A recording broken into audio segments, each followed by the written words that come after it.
9 métiers que l'on peut faire depuis chez soi sans diplôme et qui rapportent plus qu'un salaire de médecin. On parle souvent de lancer des business sur cette chaîne, mais il existe quelques métiers peu connus que l'on peut apprendre 100% en ligne qui permettent de gagner plus que 99% des gens et qu'on peut réaliser en restant chez soi. Et le mieux dans tout ça, pas besoin de faire d'études, non, vous pouvez vous former 100% en autodidacte car en 2022, ce qui compte, c'est les compétences, pas les diplômes. Et quand je dis ça, je sais de quoi je parle. Déjà, premièrement, j'ai plus d'une vingtaine d'employés aujourd'hui, j'ai fait des dizaines et des dizaines de recrutements et il n'y a pas un seul poste pour lequel je regarde quel diplôme a été obtenu. Vraiment, je vais chercher à comprendre quelle est la personnalité d'une certaine personne et quelles sont ses compétences plutôt que savoir qu'elle a une certaine certification. Et c'est pas seulement moi qui recrute comme ça. Certes, les grandes entreprises vont toujours principalement se baser sur les études que vous avez faites, mais les entreprises plus jeunes, les startups, les entreprises dans le digital et la majorité des business qui cherchent vraiment à atteindre la performance, à faire le plus de bénéfices possible, à dégager les plus gros cash flow, vont vraiment se concentrer sur ce que vous savez faire et peut-être regarder aussi votre expérience. Et c'est tout simplement le cas parce que c'est ça qui compte dans le monde réel.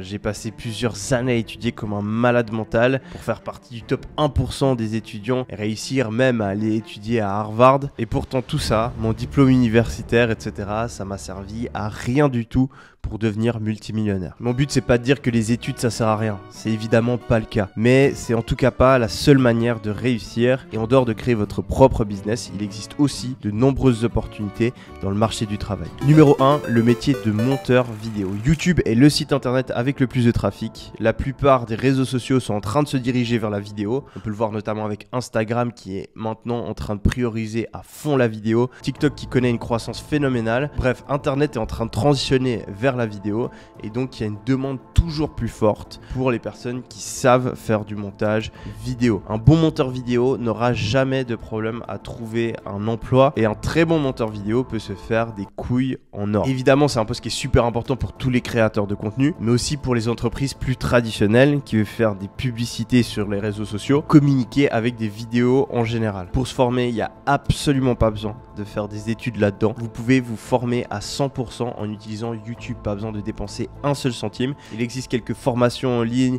et des plateformes qui vous aident à apprendre des effets, etc. Ça peut vous permettre d'aller plus vite si vous avez un petit peu de budget. Mais le premier taf que j'ai eu, moi, c'était aussi celui de monteur vidéo et je me suis formé uniquement avec mon ordinateur. Faut être un petit peu des merdes, mais en quelques semaines, quelques mois, vous pouvez avoir un très bon niveau et commencer à gagner un salaire conséquent. Vous pouvez le faire en freelance, donc en vous inscrivant sur des sites comme Malt, Upwork, 5euros.com, Fiverr, etc. Ou bien sinon postuler à des offres d'emploi sur des sites comme Indeed, Welcome to the Jungle, LinkedIn et bien d'autres encore. Au début, n'hésitez pas à travailler gratuitement ou bien à vraiment demander une rémunération qui est faible afin de vous former, acquérir en expérience et aussi créer votre réseau. Une fois que vous ferez du bon travail, on va vous proposer de nouvelles missions et puis de fil en aiguille, vous allez avoir une base de clients et qui vous permet d'avoir un revenu régulier. Niveau revenu, ça peut pas mal varier en partant du monteur vidéo qui gagne un SMIC parce qu'il est pas encore super bon et qui travaille pas un plein temps, en allant jusqu'à des salaires très conséquents de 6, 7, 8 000 euros par mois, voire même beaucoup plus si vous créez votre propre agence. Le meilleur exemple que je peux vous donner, c'est mon monteur, Alex, qui est sûrement en train d'éditer cette vidéo. Il a commencé à faire du montage vidéo par passion, il a fait des dizaines de vidéos gratuitement. Ensuite, il s'est inscrit sur le site 5euros.com, a commencé à faire des vidéos pour 5 euros. Et puis, de fil en aiguille, il s'est amélioré, il a commencé à avoir des clients réguliers jusqu'à qu'on se rencontre. Au début, je me rappelle, ses prix étaient ridicules. Il me demandait 50, 100 euros par vidéo et puis il devait gagner 500, 1000 euros par mois maximum. Mais pendant cette période, il s'est vraiment amélioré. Et puis, par la suite, il a augmenté ses prix. Ensuite, il a recruté, il a créé sa propre équipe jusqu'à réaliser plus de 500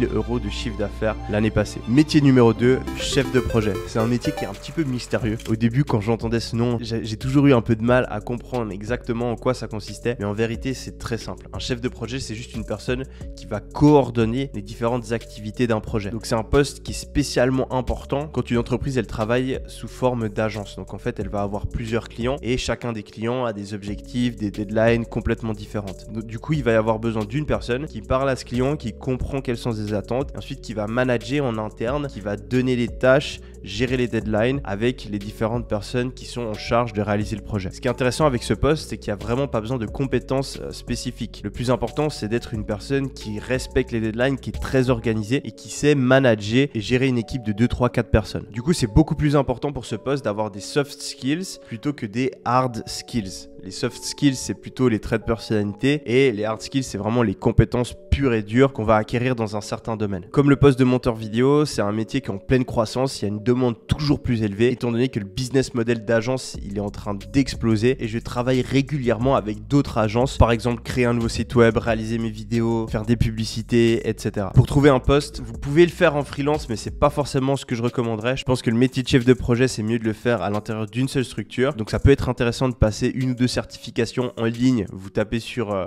internet certification chef de projet. En général, c'est des formations qui vous prennent quelques heures et puis ça coûte presque rien. Ensuite, avec ces certifications-là, vous pouvez aller postuler sur les sites de recrutement. Et puis niveau revenu, vous pouvez espérer gagner entre 1000 si c'est votre premier poste jusqu'à 3, 4, 5 000 euros par mois. Mais ensuite, ce qui est vraiment intéressant avec le poste de chef de projet, c'est que c'est vraiment un poste idéal pour pouvoir ensuite gagner en expérience et obtenir des postes plus importants tels que product manager et même potentiellement COO qui peuvent vous faire gagner plus de 10 000 euros par mois assez rapidement. Métier numéro 3, coach sportif. Ce qui est très stylé avec ce métier-là, c'est que c'est la passion d'énormément de personnes. Donc ça vous permet de faire un métier qui est en rapport avec votre passion. Pour se former, le mieux c'est d'avoir une expérience personnelle par rapport à ce que vous allez enseigner. Et puis bien sûr qu'il existe une multitude de ressources sur internet par rapport à la musculation, aux étirements, au yoga, à la perte de gras, etc., etc. Le point le plus important, si vous voulez avoir de la réussite là-dedans, et puis surtout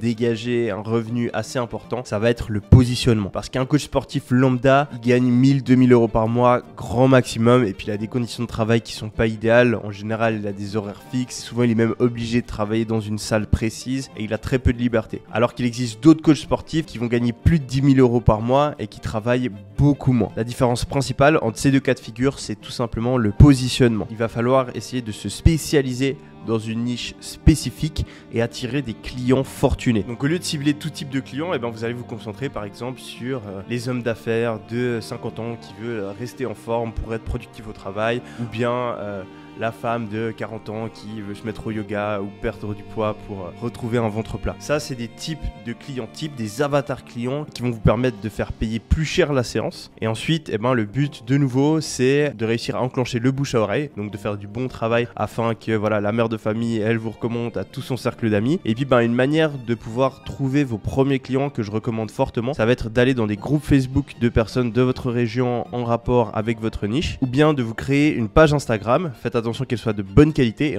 et d'ensuite envoyer des messages privés sur Instagram. Et pour trouver les personnes à qui vous envoyez les messages, vous pouvez aller regarder par exemple toutes les stories ou tous les posts qui sont faits dans les salles de musculation des alentours. Ensuite, vous pouvez aussi aller regarder les amis des personnes qui sont vos avatars clients sur Instagram en regardant les personnes qui suivent. Et comme ça, vous envoyez des dizaines de messages tous les jours. Vous proposez une séance d'essai gratuite. Ça vous permet vraiment d'obtenir vos premiers clients comme ça. Ensuite, faut vraiment pas avoir peur, étant donné que vous êtes placé sur un certain type de clients, de demander une rémunération qui est plus élevée et donc peut-être d'avoir moins de clients, mais en contrepartie ils vous payent plus et comme ça vous travaillez moins et vous avez un salaire aussi élevé, voire même beaucoup plus élevé. Le but, ça va être de demander au minimum 50 euros de l'heure, 100 euros de l'heure, 200 euros de l'heure. Vous pouvez monter jusqu'à ce genre de rémunération plus vous avez d'expérience et du coup ça va vous permettre de gagner plusieurs milliers d'euros par mois, 5, 6, 7 000 euros par mois, souvent en travaillant que 20 à 25 heures par semaine maximum. Numéro 4, le métier de copywriter. Ça, c'est vraiment un des métiers où vous pouvez gagner le plus d'argent et c'est un métier où il y a une demande qui est juste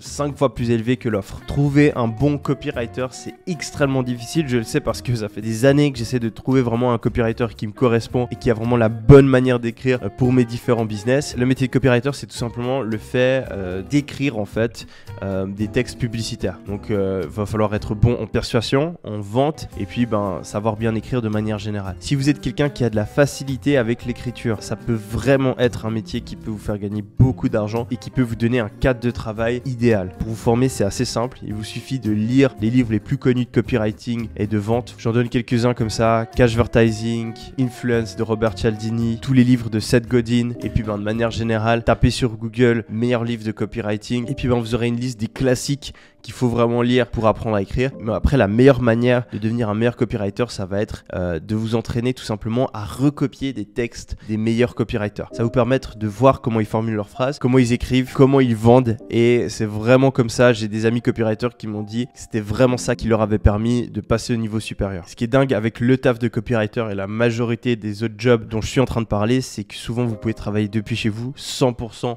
à distance. Vous pouvez voyager, avoir cette liberté géographique et souvent vous pouvez aussi avoir votre propre horaire et vous arranger comme vous voulez tant que la performance est au rendez-vous. Pour trouver un emploi en tant que copywriter, de nouveau on a les mêmes options, soit les sites de recrutement type Indeed, etc. soit se mettre en freelance et ça peut vraiment être une bonne manière de commencer où à nouveau vous prenez vos premiers clients peut-être gratuitement, vous faites une tâche gratuitement pour leur montrer de quoi vous êtes capable et ensuite vous pouvez avoir des contrats mensuels, vous avez 3, 4, 5 clients qui vous payent 1000, 2000 euros par mois et tout de suite ça vous fait un revenu très conséquent. Numéro 5, le métier de média buyer. C'est très similaire au métier de copywriter mais cette fois il va pas falloir être bon en écriture, il va juste falloir gérer la publicité en ligne et en général ça demande de savoir analyser les données, rien de super compliqué mais juste de pouvoir regarder un tableau avec certaines données et de savoir optimiser vos publicités en fonction des données que vous récoltez. Il va aussi falloir être un petit peu créatif afin d'avoir de nouvelles idées de publicité, que ce soit au niveau des textes, des images, des vidéos, etc. que vous allez mettre en avant. Le métier de média buyer, à nouveau, c'est quelque chose qui est ultra recherché, que ce soit dans le e-commerce, les agences de marketing, la vente de coaching, de formation, mais aussi les grandes entreprises qui ont envie d'internaliser la publicité en ligne. Donc vous allez vraiment pas avoir de difficultés à trouver un emploi si vous êtes un bon média buyer. Pour vous former, il existe quelques certifications en ligne, mais vraiment le plus gros du contenu, vous pouvez le trouver sur YouTube ou bien dans des formations. Typiquement, il y a énormément de membres de ma formation e-commerce qui par la suite sont devenus média buyers parce que quand on lance une boutique en ligne,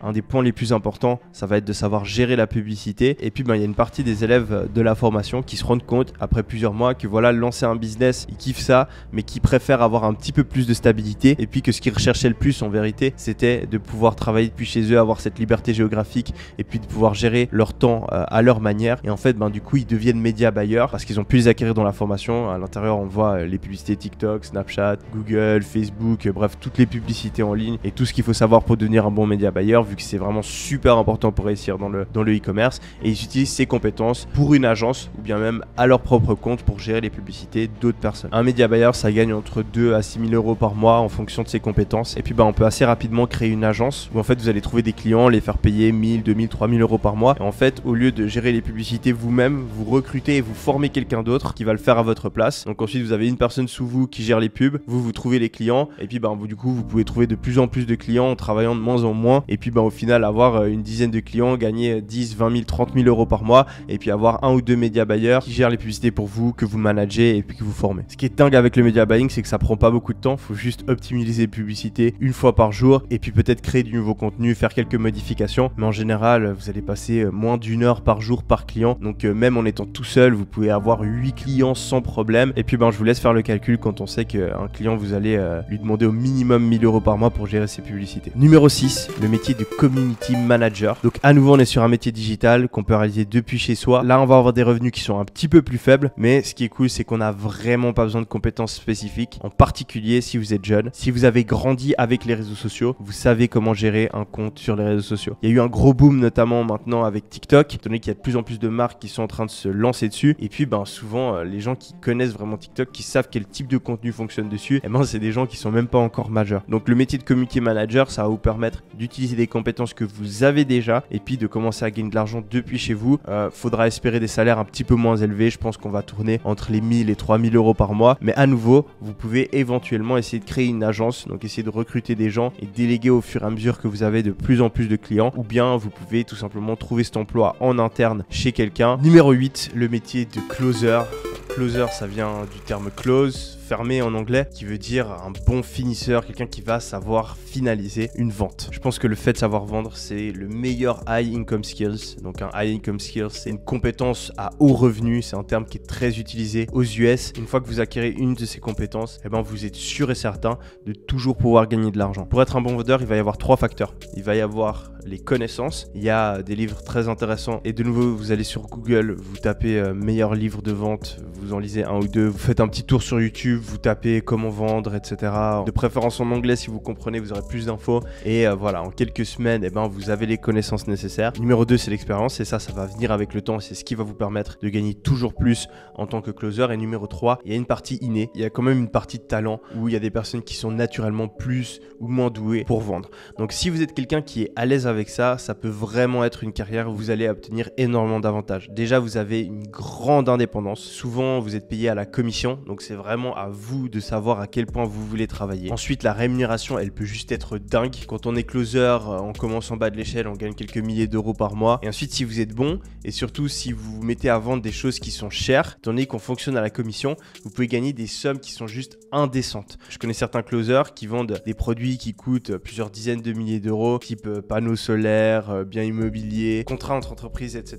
Imaginez-vous une commission de 10% sur quelque chose qui coûte 100 000 euros, eh bien ça fait vite des sommes conséquentes. Pour trouver votre premier emploi, eh ben, je vous conseille de tout simplement contacter des entreprises qui ont besoin de closers ou bien carrément d'aller chercher des agences de closers et puis de trouver un emploi là-bas. Numéro 8, le poste d'assistant virtuel. Donc là, vous allez avoir des revenus qui sont bien moins conséquents, mais si vous avez besoin d'un petit peu d'argent, je sais pas, pour lancer un business ou bien pour une période de transition dans votre vie, eh ben, c'est un job où vous avez beaucoup de flexibilité, étant donné que souvent vous pouvez le faire en freelance, donc vous pouvez avoir vos propres horaires, mais c'est assez facile de trouver un emploi, surtout si vous le faites dans le marché francophone, parce que vous n'êtes pas en concurrence. Typiquement en anglais, c'est un petit peu plus compliqué parce que vous êtes en concurrence avec des Indiens ou des personnes qui peuvent travailler pour un salaire bien moins élevé, mais dans le marché francophone, il y a très peu d'alternatives, du coup vous pouvez quand même dégager un salaire intéressant, et puis ça va vraiment vous permettre de trouver un emploi très rapidement. Le poste d'assistant virtuel, en fait, vous allez faire des tâches très simples, ça peut être du support après-vente, ça peut être faire des tâches répétitives que l'entreprise ne peut pas automatiser. Typiquement, nous, dans notre entreprise de formation, on a besoin d'une personne pour vérifier et donner accès aux membres à notre groupe sur Facebook où il y a le coaching, etc. Et voilà, on a des assistants virtuels pour ça. Mais il existe des milliers de tâches différentes que vous pouvez faire et il y a plein de postes disponibles, que ce soit sur 5euros.com, Upwork, ou bien même si vous prenez un emploi à plein temps en interne dans une entreprise. Un taf assez similaire à celui d'assistant virtuel, mais qui va vous permettre de gagner un petit peu plus, ça va être celui d'assistant exécutif ou d'assistante exécutif. En gros, c'est une personne qui va gérer l'agenda du CEO et puis qui va l'aider dans son organisation. Ça a vraiment été le poste, moi, qui m'a le plus aidé quand je l'ai recruté, parce que ça m'a permis de gagner énormément de temps. Et ensuite, si vous faites du bon travail à cet endroit-là, ce qui est assez dingue, c'est que vous allez vraiment apprendre énormément de choses sur la gestion d'un business, parce que vous allez être aux côtés du directeur tous les jours. Et puis souvent les personnes commencent au poste d'assistant exécutif et ensuite deviennent COO, et quand vous devenez COO, vous pouvez commencer à développer un revenu plus intéressant. Finalement, deux autres métiers bonus auxquels on pense peu, mais vraiment je les rencontre dans ma vie et je vois que ça peut procurer un revenu très intéressant. Donc on peut pas le faire depuis chez soi, ça demande de se déplacer, mais de plus en plus de personnes, et on l'a vu avec la pandémie, etc., ont envie de pouvoir bénéficier de certains services à la maison. Et moi le premier, typiquement, je me suis habitué à avoir le coiffeur qui vient chez moi, ça me fait gagner énormément de temps. Je trouve ça juste dingue de perdre 2 heures de sa vie à attendre dans un salon de coiffure ou de devoir se déplacer, prendre le métro, etc. Donc je fais venir le coiffeur chez moi et ça coûte extrêmement cher parce que à nouveau il y a très peu d'offres, très peu de personnes qui le font, et puis il y a de plus en plus de personnes qui en ont besoin. Donc si vous êtes un bon coiffeur, au lieu de gagner un salaire très moyen, vous pouvez faire payer 60, 80, 100 euros la coupe si vous vous déplacez chez les clients. À nouveau, pour trouver les clients, il va falloir faire du bon travail, ensuite c'est du bouche à oreille, et puis avoir une présence sur les réseaux sociaux type Instagram, etc. et essayer de démarcher des clients potentiels. Ça peut vous permettre d'accélérer un petit peu le processus. Le deuxième métier, ça va être celui de cuisinier à la maison. Donc même chose, un cuisinier lambda dans un resto, il gagne pas très bien sa vie, mais si vous vous déplacez, là, un chef privé à la maison, en général, un salaire moyen, on est rapidement au-dessus des 5 000 euros par mois. Savoir couper les cheveux et savoir cuisiner, ça s'apprend assez rapidement et c'est vraiment à la portée de tout le monde. Il n'y a absolument pas besoin de diplôme. Ce qui va compter, c'est la qualité de vos coupes ou de vos plats. Donc c'est en voyant dans mon entourage énormément de personnes qui gagnent beaucoup d'argent grâce à ces métiers-là que ça m'a donné envie de faire cette vidéo. Je suis vraiment convaincu que si on est déterminé, si on est un petit peu plus malin et qu'on cherche à trouver des emplois différents, trouver des opportunités différentes, on peut toujours gagner beaucoup d'argent. Donc trouvez-vous pas d'excuses, passez à l'action et on se retrouve très prochainement sur la chaîne. C'était Omi. Allez, ciao!